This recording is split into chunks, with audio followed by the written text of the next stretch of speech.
हाँ मित्रों, आप सभी का स्वागत है आपकी सफलता में। मैं नीरज कुमार आप सभी के लिए लेकर आया हूँ बहुत ही महत्वपूर्ण टॉपिक, उच्चतम न्यायालय यानी सुप्रीम कोर्ट।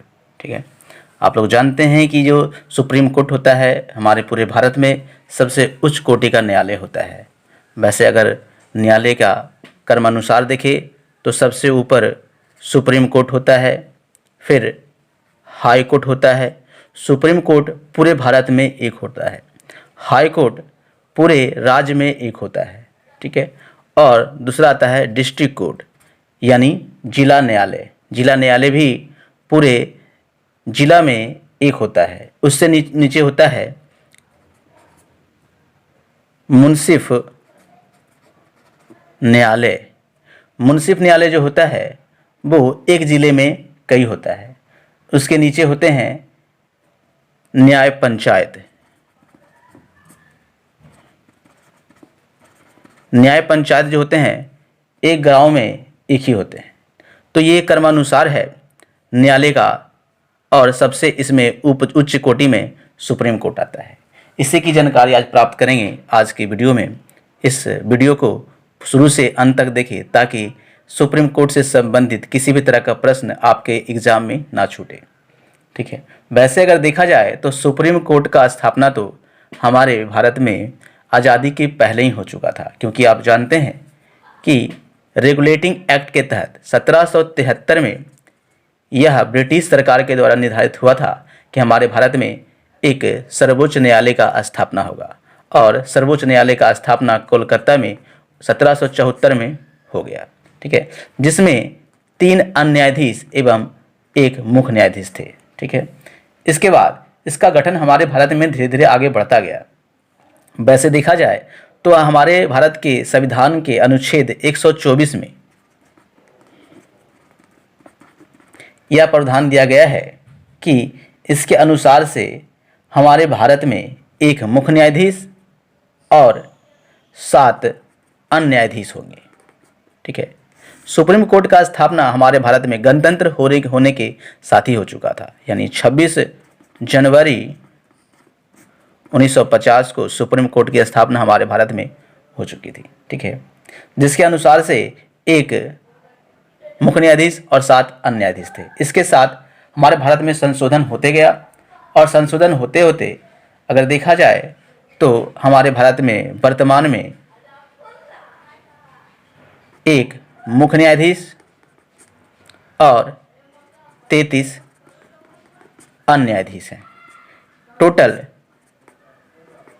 सर्वोच्च न्यायालय में न्यायाधीशों की संख्या 34 है। ठीक है, इसके अनुसार से हमारे भारत में जो है न्यायालय का क्रम चलता है, कार्य चलता है। ठीक है, जो कि सबसे उच्च कोटि का न्यायालय माना जाता है। हमारे भारत के प्रथम मुख्य न्यायाधीश न्यायमूर्ति हीरालाल जे कानिया थे।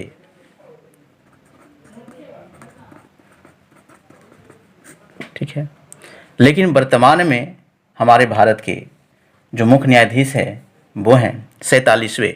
ठीक है, 47वां न्यायाधीश, मुख्य न्यायाधीश जो हैं वो हैं श्री शरद अरविंद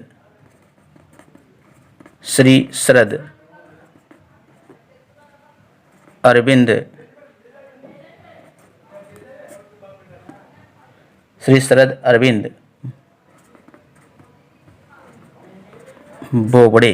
ठीक है, ये हमारे भारत के वर्तमान मुख्य न्यायाधीश है जो कि 47वें नंबर पे है। ठीक है, वैसे अगर देखा जाए तो हमारे भारत में महिला के रूप में प्रथम महिला मुस्लिम न्यायाधीश जो थे वो थे मीरा साहिब फतीमा। ठीक है मित्र, फतीमा बीवी। ठीक है, और ये भी पूछा जाता है कभी कभी कि महिला में अनुसूचित जाति यानी एससी में कौन थे, तो वो थे भानुमति। कई बार क्वेश्चन पूछा गया है कि महिला न्यायाधीश कौन थे जो अनुसूचित जाति के थे, तो वो थे कौन, भानुमति। ठीक है मित्र, अब आते हैं तो मुख्य न्यायाधीश के वेतन क्या होता है, ठीक है, सैलरी क्या होता है। तो इनका जो सैलरी होता है वो संचित निधि के अनुसार से होता है, ठीक है। संचित निधि क्या होता है?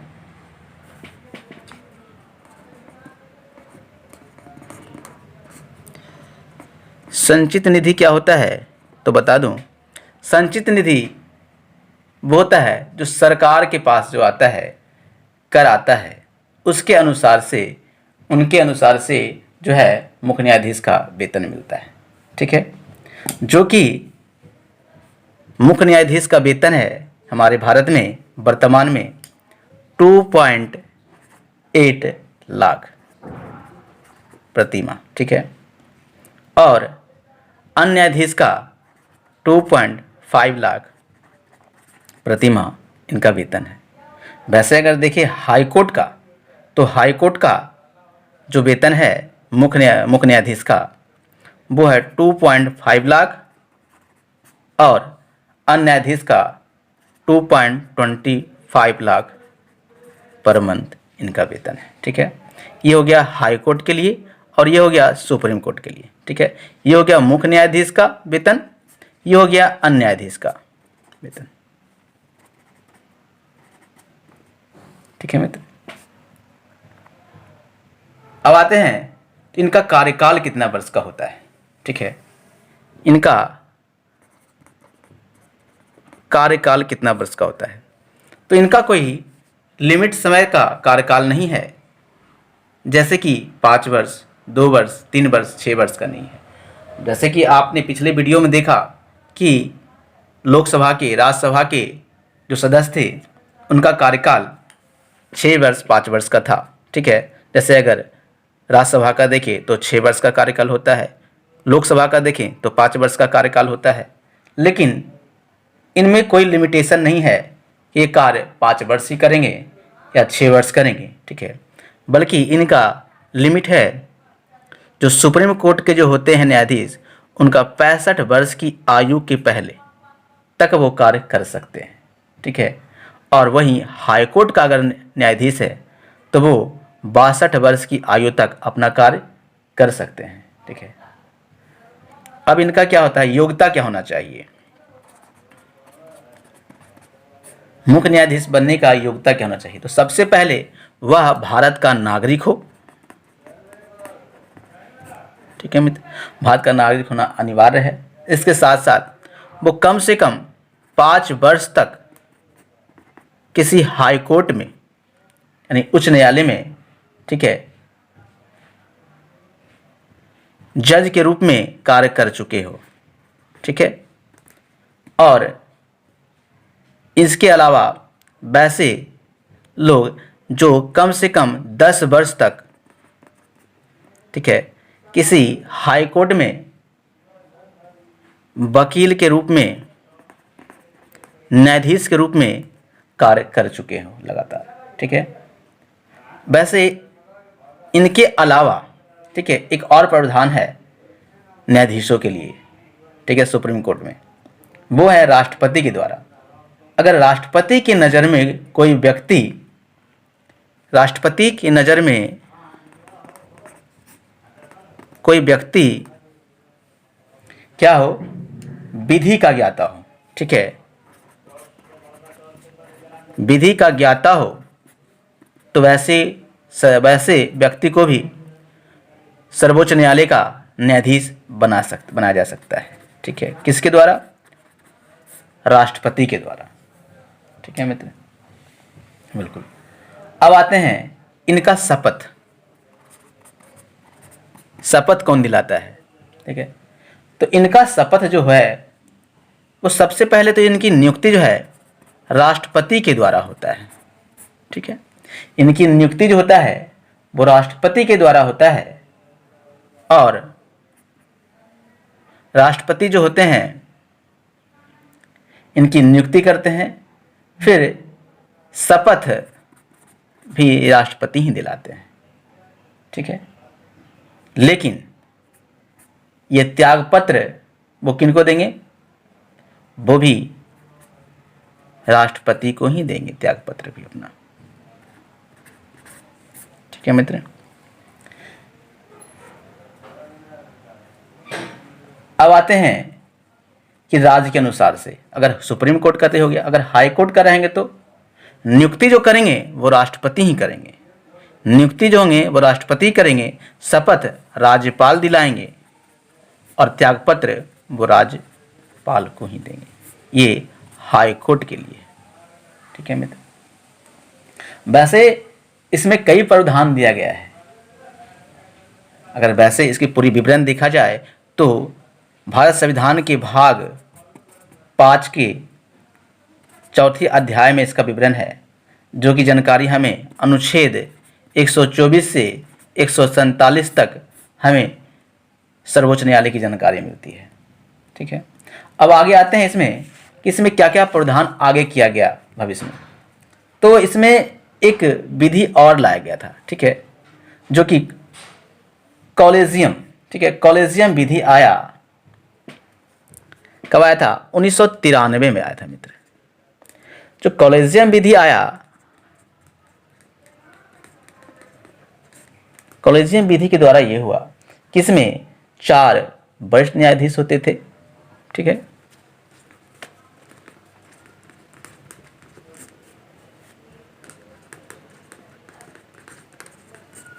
और राष्ट्रपति इसी 4 न्यायाधीश से परामर्श करते थे और ये चारों जिनका योगदान देते थे, यानी कहते थे कि ये सही है, उन्हीं को मुख्य न्यायाधीश के रूप में जो है उच्च सर्वोच्च न्यायालय के न्यायाधीश के रूप में चुना जाता था।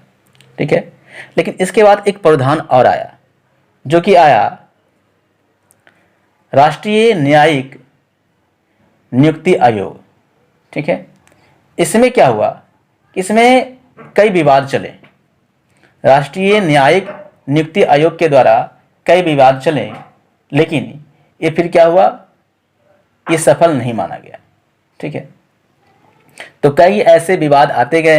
ठीक है, 1998 में आए, फिर 2014 में आए, 2015 में आए, तो कई विवाद इसमें चलते गए, लेकिन ये पूर्ण रूप से नहीं माना गया। ठीक है, अब आते हैं इनको हटाने का क्या प्रयोग है। ठीक है, आखिर मुख्य न्यायाधीश को हटाया कैसे जा सकता है। तो जैसे आप लोग जानते हैं कि राष्ट्रपति पर जैसे महाभियोग चलाया जाता था, उसी तरह से, ठीक है, इनको हटाने का प्रक्रिया भी दिया गया है। ठीक है, मुख्य न्यायाधीश का हटाने की प्रस्ताव। तो इनका प्रस्ताव हटाने का कैसे है कि यदि मुख्य न्यायाधीश 2 तरह से होता है। एक पहला क्या होता है, साबित कदाचार द्वारा, दूसरा होता है असमर्थता द्वारा, असमर्थता के द्वारा। ठीक है, असमर्थता के द्वारा क्या होता है कि यदि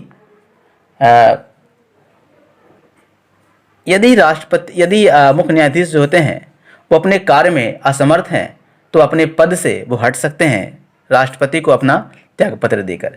साबित कदाचार वो होता है कि यदि संसद में, लोकसभा या राज्यसभा में के सदस्य को ऐसा लगता है कि ये जो है कार्य अपने सही रूप से नहीं कर रहे हैं, कार्य ठीक ढंग से नहीं कर रहे हैं, कुछ गलत कर रहे हैं, तब अगर लोकसभा में यह बात उठता है तो कम से कम लोकसभा के सदस्य में 100 लोग को इसमें पक्ष होना आवश्यक है। 100 लोग का अगर पक्ष होता है तभी यह राज्यसभा में यह कदाचित प्रस्ताव जाएगा, कदाचार प्रस्ताव जाएगा, उसमें 50 लोग का पक्ष होना आवश्यक है कम से कम। ठीक है, जब लोकसभा से 100 पक्ष और राज्यसभा से 50 पक्ष का साबित हो जाता है, तब यह एक कमेटी का गठन होता है। एक कमेटी का गठन होगा और उस गठन में उसमें यह कार्य चलेगा कि ये जो है बिल्कुल सही है, तब जा करके यह 2/3 भाग से यह पूर्ण माना जाएगा और फिर इनका लेटर किनके पास जाएगा, लास्ट में राष्ट्रपति के पास जाएगा और ये साबित करेंगे कि बिल्कुल ये अगर सही है तो सही है और गलत है तो गलत है। अगर यहाँ साबित हो गया कि कदाचार पाए जाते हैं तो फिर उनको मुख्य न्यायाधीश के पद से हटाया जा सकता है। ठीक है, लेकिन ये बहुत बड़ी विशेषता रहा है हमारे भारत में कि कोई भी मुख्य न्यायाधीश, ठीक है, कोई भी मुख्य न्यायाधीश जो हैं इस रूप में नहीं हटाए गए हमारे भारत में। कोई भी न्यायाधीश को अब तक भारत में नहीं हटाया गया है। वैसे हमारे भारत में कई लोगों पे यह मुकदमा चला था, ठीक है, लेकिन ये पूर्ण नहीं हो पाया। ठीक है मित्र, अब आगे आते हैं। वैसे इसका विवरण जो हमें मिलता है अनुच्छेद 124 के 4 और 124 के 5 में मिलता है। ठीक है, ठीक है। अब आगे आते हैं कि आखिर तदर्थ न्यायाधीश क्या होता है। ठीक है, तो तदर्थ न्यायाधीश होता है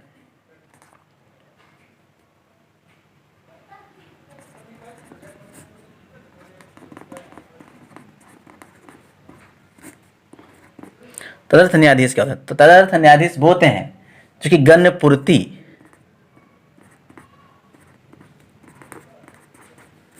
या कोरम भी कहा जाता है। वैसे कोरम की हमने जानकारी आपको पिछले वीडियो लोकसभा और राज्यसभा में भी पहले से दे चुकी है। ठीक है मित्र, वही जानकारी हम आपको देने वाले हैं इसमें भी। इसमें यह होता है कि यदि सर्वोच्च न्यायालय में न्यायाधीशों की कमी पड़ जाए, जरूरत पड़ जाए न्यायाधीशों की, तब हाई कोर्ट से ठीक है कोई सही अच्छे और वरिष्ठ न्यायाधीश को सुप्रीम कोर्ट में बुलाया जाता है और उन्हें न्यायाधीश के रूप में कार्य सौंपा जाता है। ठीक है, तब उनका जो है कार्य जो होता है, सारा कार्य शक्ति उन्हें सर्वोच्च न्यायालय का मिल जाता है। ठीक है, बिल्कुल। दूसरा आता है सेवानिवृत्त न्यायाधीश। इसकी जानकारी जो मिलती है कोरम की अनुच्छेद 127 के द्वारा मिलती है। दूसरा आता है 128 अनुच्छेद के तहत आता है सेवानिवृत्त न्यायाधीश। ठीक है, सेवानिवृत्त न्यायाधीश। सेवानिवृत्त न्यायाधीश क्या होता है? इसके अनुसार से ये होता है कि जो पहले से रिटायर हो चुके हैं न्यायाधीश, यानी 65 वर्ष हो चुका है, उनको भी कुछ समय के लिए बुलाया जाता है और गणपूर्ति के लिए उन्हें कार्य सौंपा जाता है। ठीक है, अब आते हैं इसकी शक्तियां क्या होती है।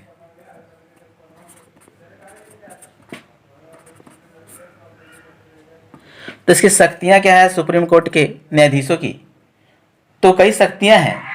इसकी शक्तियां की जानकारी मूल अधिकारिता में मिलती है।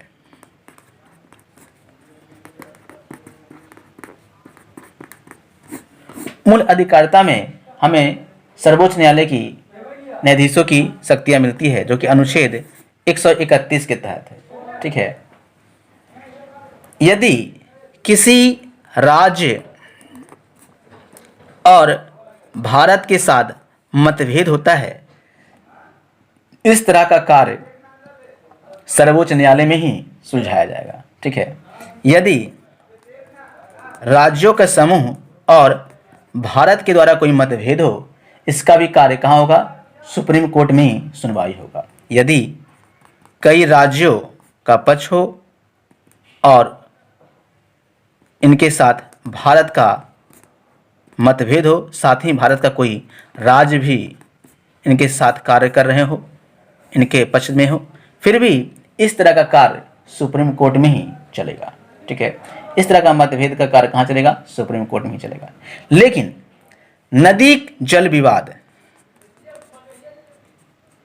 जल विवाद जो होगा वह सुप्रीम कोर्ट में नहीं सौंपा जाएगा।